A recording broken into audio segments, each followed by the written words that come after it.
Durante os anos 70 e o início dos anos 80, um homem chamado Robert Hansen foi o responsável por uma caçada que parece ter saído de um filme de terror. Ele sequestrava mulheres que trabalhavam como dançarinas ou garotas de programa e depois as soltava em uma floresta para começar uma caçada mortal. Mas não antes de estrupar cada uma delas. Com uma arma na mão, Robert, literalmente, saía em busca das vítimas como se fossem animais, simplesmente para poder matá-las ao final de um jogo maligno. Só que o caso do chamado padeiro açougueiro não começa assim. Na verdade, a história de Robert Hansen tem início em 1939, mas só se tornou conhecida nacionalmente em 1983. E isso só aconteceu porque Cindy Paulson, de 17 anos na época, foi vista por um motorista de caminhão enquanto corria loucamente pela Sexta Avenida da cidade de Anchorage, no Alasca. Descalça, com as roupas rasgadas, sinais de machucados e algemas. Cindy rapidamente chamou a atenção do caminhoneiro. O homem, por sua vez, mais do que prontamente parou o veículo e permitiu que a adolescente entrasse. Foi então que uma história estranha começou a tomar forma. A jovem trabalhava como acompanhante e havia sido sequestrada, acorrentada pelo pescoço e teria ficado sob a mira de uma arma em vários momentos. Uma vez em cativeiro, o homem a estuprou e torturou várias vezes antes de tentar levá-la até uma cabana em um vale. Só que o plano não deu certo porque Cindy conseguiu fugir no exato instante em que o sequestrador estava se preparando. Foi só depois desse episódio que veio à tona um dos casos de serial killer mais bizarros dos Estados Unidos. Bom, eu sou Ivan Lima e é um prazer estar aqui com você.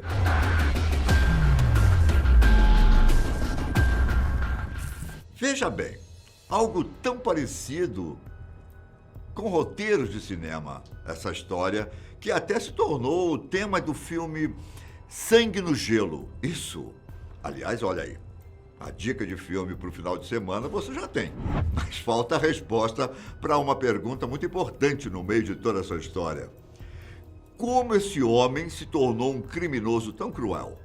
Afinal, ser o responsável pela morte de, ao menos, 17 mulheres no Alasca faz a gente pensar, nem que seja um pouco, sobre como uma mente perversa funciona, não é? Nascido na cidade de Sterville, no estado americano de Iowa, Robert teve uma infância bastante conturbada, cheia de brigas com o pai e castigos envolvendo trabalhar por horas na padaria da família. Só que nem de longe os problemas de Robert acabaram por aí. Bastante tímido na adolescência, ele sofria bullying no colégio por ter muita acne no rosto e era zombado constantemente pela gagueira. E quem já foi adolescente sabe que esse tipo de contexto pode afetar a autoestima e personalidade de uma pessoa. Como resultado, Robert não recebia a atenção que desejava das garotas atraentes e acabou desenvolvendo um ódio muito forte pelas mulheres, sempre pautado em fantasias envolvendo uma cruel vingança. Com a juventude repleta de solidão, nosso personagem acabou crescendo com passatempos mais inesperados do que a maioria dos jovens. Ele começou a praticar caça com arco e flecha como uma forma de direcionar a raiva para os animais. E a atividade acabou se tornando sua grande paixão. Ele até entrou para a reserva do exército americano aos 18 anos, em 57, para tentar deixar os traumas no passado e fazer alguma coisa diferente na vida. Só que esse novo capítulo não durou muito tempo. Dispensado um ano depois, o rapaz trabalhou por um tempo como instrutor assistente em uma academia de polícia na cidade de Pocahontas, em Iowa, onde conheceu uma garota mais jovem e acabou se casando em 1960. Ele poderia até ter tido um futuro diferente por causa disso, mas Robert ainda nutria um sentimento de ódio pelas pessoas que o fez buscar vingança. Começando pelo episódio em que ele e um jovem funcionário de uma padaria simplesmente queimaram a garagem de um ônibus escolar. Robert tinha 21 anos na época e acabou sendo preso depois de confessar o crime. E para piorar, a esposa dele decidiu que queria o divórcio e o homem ficou sozinho de novo. Acabou que dos 3 anos da pena que Robert pegou, cumpriu só 20 meses. E enquanto estava preso, o rapaz acabou sendo diagnosticado com transtorno bipolar, caracterizado por episódios de esquizofrenia. De acordo com a psiquiatra que fez o diagnóstico, Robert não só tinha uma obsessão por vingança, como sua personalidade poderia ser caracterizada como infantil. Uma vez solto, ele acabou sendo detido em outras ocasiões por causa de furtos pequenos, mas nada que o impedisse de se casar mais uma vez. Nessa altura do campeonato, digamos que ele criou uma máscara para esconder todo o ódio que ainda sentia por dentro. Passados alguns anos, Robert decidiu se mudar com a esposa para bem longe. Era 1967 quando o casal foi para Anchorage, no Alasca, onde tiveram 2 filhos e, surpreendentemente, viviam tranquilos. Ele abriu uma padaria, conheceu novas pessoas, demonstrava um certo talento para caça, que até se tornou querido pela comunidade. Mas quase como uma bomba relógio, a ira de Robert estava com o tempo contado. 5 anos depois de se mudar, em 1972, os crimes do nosso protagonista começaram a ficar mais sérios. Nesse mesmo ano, ele foi para a cadeia 2 vezes. A primeira por sequestro e tentativa de estupro de uma dona de casa. E a segunda por estuprar uma acompanhante.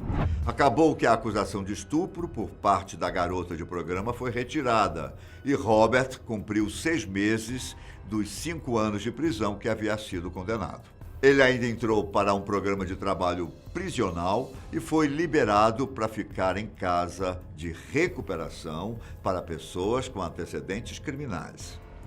Foi mais ou menos nessa época, entre 72 e 73, que as autoridades acreditam que Robert atingiu seu nível máximo de crueldade e começou a matar as vítimas.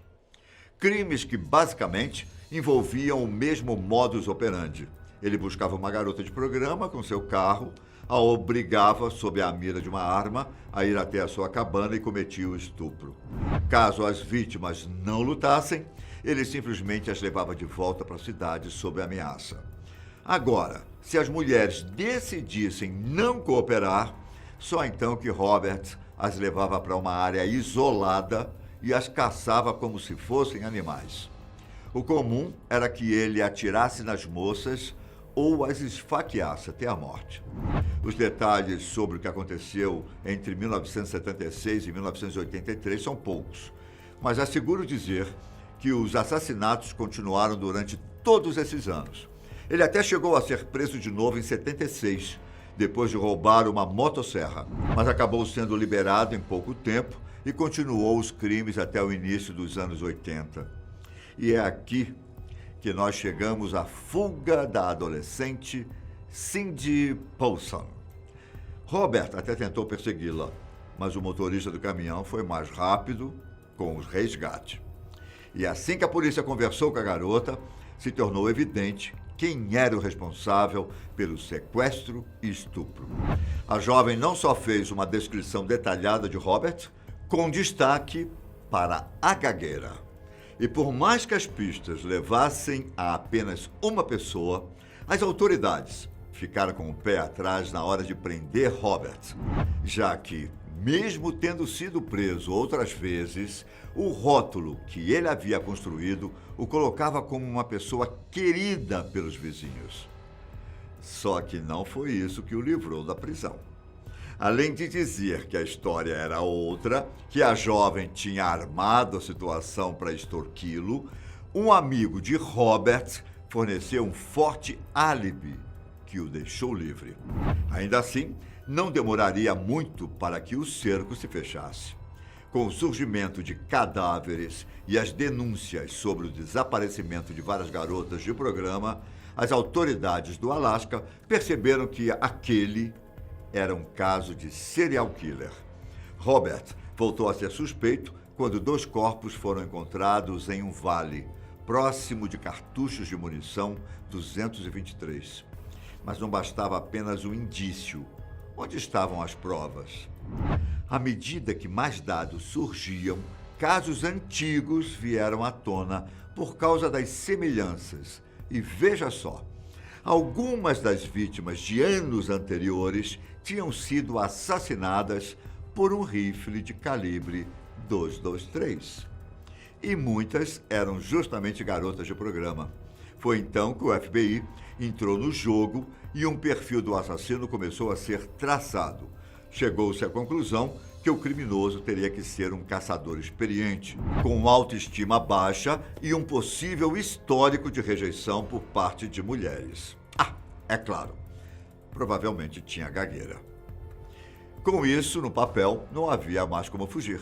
Robert Hansen se tornou o principal suspeito, ainda mais por ter um pequeno avião e uma cabana isolada. Depois que o mandato de busca foi emitido, as autoridades ficaram chocadas ao descobrir tamanha crueldade daquele homem. Para você ter uma ideia, na cabeceira de sua cama, Robert havia escondido um mapa marcado com vários X, que seriam os locais em que ele matou e enterrou os corpos das mulheres. Enquanto isso, no porão, escondeu lembranças das vítimas, como documentos e algumas joias. Era o fim da linha. Sem ter como fugir, Robert decidiu confessar seus crimes em 1984 e cooperou com a investigação policial. Ele confessou que, em um intervalo de 12 anos, matou 17 mulheres e estuprou 30. Números chocantes, não é verdade? Só que alguns especialistas no caso acreditam na existência de mais vítimas. O fato é que, apesar de toda essa ficha criminal, Robert só recebeu acusação pela morte de 4 mulheres e por ter sequestrado e estuprado Cindy Paulson. O resultado? Condenação de 461 anos, mais prisão perpétua, sem nenhuma possibilidade de condicional. Robert cumpriu pena no Centro Correcional de Spring Creek, no Alasca, e por lá ficou de 84 até sua morte em 2014, aos 75 anos.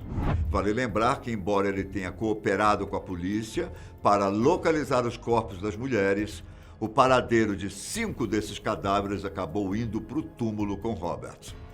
Uma grande tristeza para a família das vítimas. Você não concorda? Me diga nos comentários o que achou dessa chocante história. E até o próximo vídeo. Fiquem com Deus. Um grande abraço. Tchau!